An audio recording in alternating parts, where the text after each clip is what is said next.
Good morning, dear students. In the previous class, we have started with the first chapter of history when, where, and how. We have studied what is history, what is the importance of learning history, and how to tell time and dates in history, and how the geography of a land has a powerful impact on its history. And we were doing the sources for the study of history. Sources are of two types: archaeological sources and literary sources. We have already done archaeological sources. Objects used and made by man like tools, ornaments, weapons, toys and pottery are called artifacts. Archaeologists, they carefully dig up places where ancient people lived. They collect and examine man-made objects called artifacts, and by studying these artifacts they tell us how people lived in the past. Now coming to literary sources. Literary sources refers to all written records of the past. In the previous class we have discussed manuscripts. Manuscripts are the documents that have been written by hand. Literary sources are also of two types: religious literature and secular literature. Religious literature. Literature on religious themes are called religious literature. They are based on religion and deals with religious matter. For example, Vedas, the Ramayana and the Triptikas. By studying these books, historians are able to understand the nature of society, religion and politics at that time. The Vedas gave historians information about a period in history about which nothing was known: the coming of the Aryans to India around 1500 BCE. Secular literature. Secular literature. Literature not connected with religion is called secular literature. For example, Harshcharita by Banbhat and Arthashastra by Kautilya. The Harshcharita is a biography of Indian Emperor Harsh by Banbhat. Biography, an account of someone's life written by someone else. He was the court poet of Harsh. It is generally recognized as a historical document to throw a flood of light on the social, political and religious condition of India during the time of Harsh, one of the most famous kings of ancient India. The Arthashastra by Kautilya, written in the 4th century BCE, is an ancient Indian manual on statecraft, economic policy and military strategy, written in Sanskrit. Now coming to travelers' account. Accounts left by travelers are also an important source of information for historians. People from different parts of the world have visited India at various times.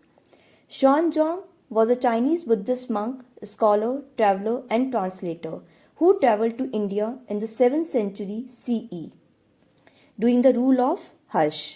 The account he left behind is an accurate description of Central and South Asia during that time. Megasthenes, a Greek ambassador, a diplomat, a representative sent by a state in a foreign country to the court of the Mauryan king Chandragupta, wrote a detailed description of Mauryan rule in India in his book Indica. These writings are especially precious as there are very few written sources of information for this period of Indian history. Inscriptions. Writings which are normally engraved either on a stone surface or on metal or brick are called inscriptions. These are found mainly on rocks, pillars, stone tablets, buildings, metal plates, walls of temples, palaces, forts. These inscriptions provide a lot of information about names and dates of kings, the extent of their empires, important events during their rule, religious and cultural practices, their governance, languages in use, economy, victories of rulers in battle, or donations made by people or rulers to temples and other places of worship. Some inscriptions contain messages from rulers to their subjects. The process of reading and understanding the script used in inscriptions is known as decipherment, and the study of inscriptions is known as epigraphy. The earliest inscription found in India was written by the Mauryan Emperor Ashoka. These inscriptions were engraved on caves, iron pillars, and rocks. In addition to giving information about his political career, Ashoka's rock inscriptions throw light on his religious beliefs and his administration.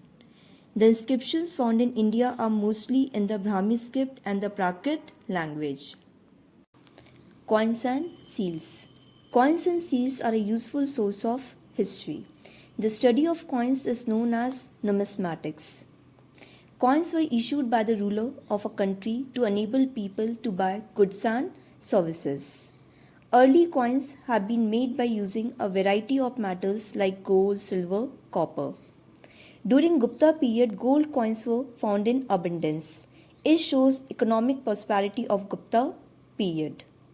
Often the name of the king and the year in which the coin was issued were engraved on the coin. Some coins also had battle scenes, faces of kings and queens, or scenes from the life of the ruler engraved on them. A study of these coins helps us to gain knowledge about the economic, administrative, and the social aspect of that period. Even we also came to know about the trading relations between two countries from the discovery of coins of one country found in another. From the picture of gods and goddesses engraved on the coins, we came to know about the reason of the ruler who issued those coins. And seals, like those found at Indus Valley civilization sites, often show animals and figures of gods.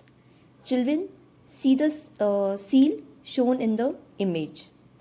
After studying the seal, some historians have concluded that the figure shown is that of a yogi.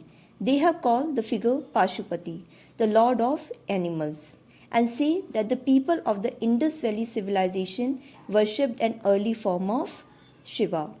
So, students, here we finish our first chapter of history, when, where, and how. I hope that all of you must have understood the chapter. Thank you.